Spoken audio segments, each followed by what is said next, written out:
Hi guys, welcome back to my channel. Once again, I'm doing another sit down video. I did this before for that Brazil road trip Mina's video, and I'm doing it again for my time in Brazil in April and May of 2022. While I was in New Orleans for Mardi Gras, everyone was talking about, Mardi Gras, like time of year it happens, and I was like, I came this year to Mardi Gras, but from now on I want to go to Rio. It's normally around these days. But then I googled the dates for Rio Carnaval in 2022, and I saw that it was actually moved to April. So I was like, I'm going. I was originally going to stay for 2 weeks just for that, but then I extended my trip by another 2 weeks. I mostly spent my time in Rio for Carnaval and just seeing my family and enjoying Rio, but I also spent a week in São Paulo. So let's get into what I got up to there. As per usual, I flew into SDU. Santos Dumont has the best views.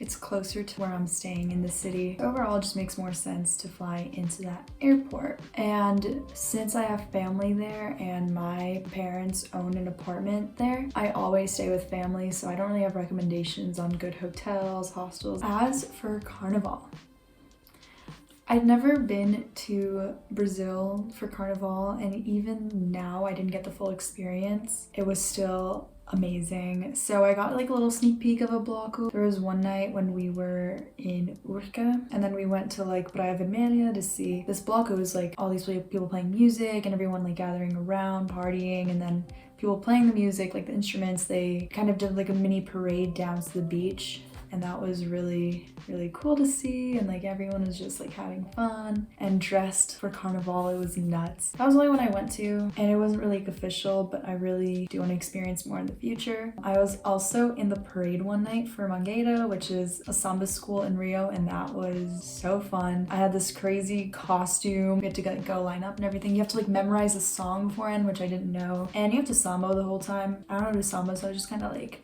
dancing and singing the lyrics I did know. Like, you can't just not sing while you're in the parade. But that was really cool. Like, I did it with my family friends. It was just like, I don't know, like all these people are watching you. Brazil's watching you on TV. It was just really cool to be a part of, and seeing those floats. They were like so well done, like so intricate, so beautiful. Then the week after, for the Champions Parade, instead of being in it, because Mangueira didn't win, me and my friends went to a Camarote, which is like a box seat. So you can be in the stands, and that's cheap. And you just like kind of sit like on bleachers watching the parade, but in the box you get free drinks, free food all night, and you party all night. It's super fun. There's like live music going on inside like this room, and then you can watch the parade from like the first level or the second level, like be right up there next to where the parade is happening. It's nuts. It's so fun. Lots of energy. And I brought my aunt with me, which I'm super happy I was able to do, and she was loving it. We were like we didn't go home until 7 in the morning, I think. It was so amazing. Aside from Carnival, I spent a lot of time in Rio seeing my family, seeing family friends, just friends in general, eating lots of good food. I had a ridiculous amount of acai, and we went to this one really good restaurant. I went to the beach a lot. I went out for drinks and food after work a lot. That's kind of like the culture I was kind of seeing. Like everyone was just, no one stays home. They go to work, they come back home, and then go out with their friends or family again for food or drinks. It's really fun. I also went to this place with my aunt called Rio Cenário. On the weekend, they have like all you can eat feijoada and samba, like music going on, and it goes on for like a few hours. So we were there sambaing, dancing, eating, drinking. It was super fun. And there's like all these different floors with just different things going on, cool decor. It's super nice. And then I also went to this event for a little bit called Capital do Samba. My stomach was like not feeling well that day, and I still persisted and went, and I stayed for like an hour. I really wish I stayed the whole time. It was just like a concert. It was gonna be like an all-night thing, like going on till sunrise with all these samba artists, like Brazilian artists in general. Like the first hour I was there, it was really nice. Unfortunately, I only stayed for like an hour, but then I went home, I hung out with my aunt, we watched a movie. Yeah, I'm really sad about that, that I missed that. As for other things I recommend that I've done in the past, definitely the Christ statue, Sugarloaf Mountain, any of the beaches, just go. Amazing. Go to Barra da Tijuca. Biking around Lagoa, I highly recommend. I try to do that every once in a while. It's really nice. The Botanical Garden, beautiful. Ilha Grande, if you have more time in Rio, definitely go there. The Aparador Rock. I don't know how to say it.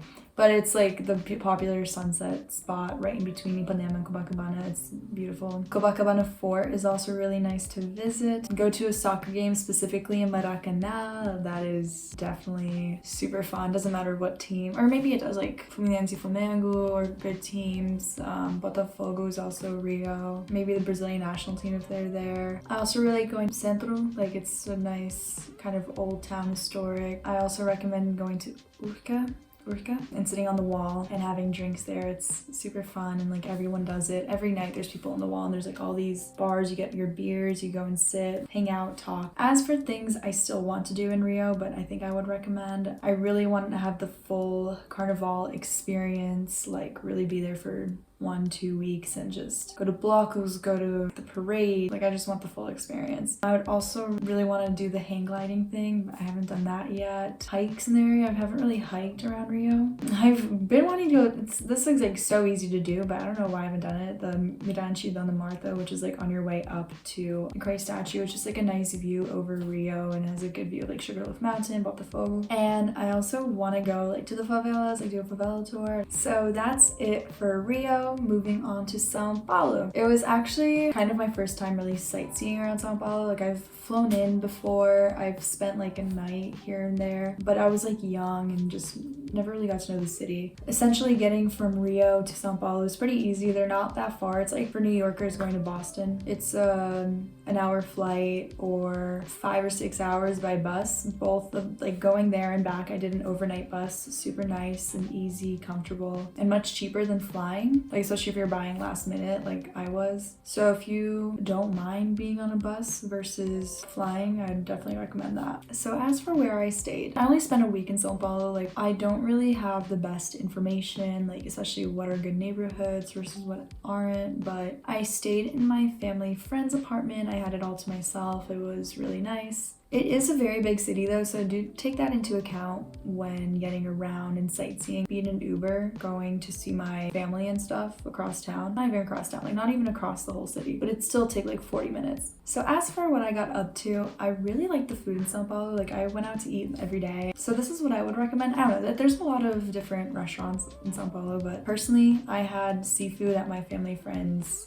place, and that was super good. I went to this bar called Spoiler, and that one's really fun. It has like all these themed drinks after TV shows and movies, and then on the walls people put post-it notes of like spoilers. I went to this place called Esquina do Souza. I also did all you can eat sushi. It was really good. Oh my gosh, they really like Japanese food in São Paulo. In Brazil in general, there's a very big Japanese immigrant population. I also saw family a lot because a lot of my family moved from Rio to São Paulo. I got to meet my like little baby cousins for the first time. They're adorable. I also hung out with friends. Like those family friends in Rio live in São Paulo, so I saw them a lot there. And then there's this other friend. She knows my mom. She's closer to my age, but she went to school in New Jersey. She was put in contact with my mom as someone to like know in the area. I posted my story being like in São Paulo, and she messaged me like, hey, let's hang out. And I was like, okay, amazing. Yeah, we hung out and we went to this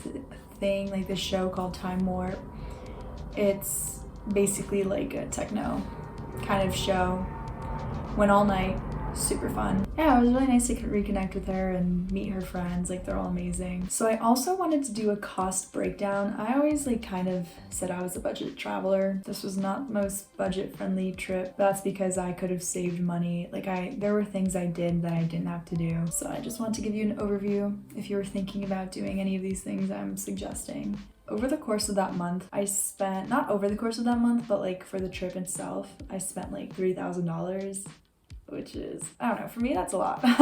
This total also includes the weekend I spent in Boston prior to going to Brazil, but most of the money was obviously spent in Brazil. The round trip flights from the US to Brazil cost $665. I definitely could have saved some money there, but I booked it maybe a month or two in advance. There wasn't really much I could do just because it was like also last minute, but I definitely could have saved money there. I was supposed to be there for 2 weeks, but I stayed for an additional 2 weeks. So to change that flight, that cost me $478, which was really bad, but I literally changed it so last minute, like within a week of having to fly back. For those box tickets for Carnaval, again, I also bought super last minute, like literally day of. And I didn't just buy my own ticket, I got it for my aunt as well because I really wanted her there and I had extra money. For those 2 tickets, it cost me $818. I think it can definitely be cheaper if you buy in advance. And if you buy just 1 ticket. 3 more things were super expensive. Not super, but like the most expensive. There was Time Warp, that event that I went to in São Paulo, that cost around $70 for the night. I don't think that was too bad because it's basically like a bunch of concerts in one night. The capital is the samba that I kind of regret since I wasn't even feeling well, but that cost $60, which isn't too bad. And then the last expensive thing was the Mangueira costume, because to go to the parade, you just need to buy a costume. And I don't know like if you can save money here, like I'm not, because it's like super intricate. That cost $300. Those are all the big expenses.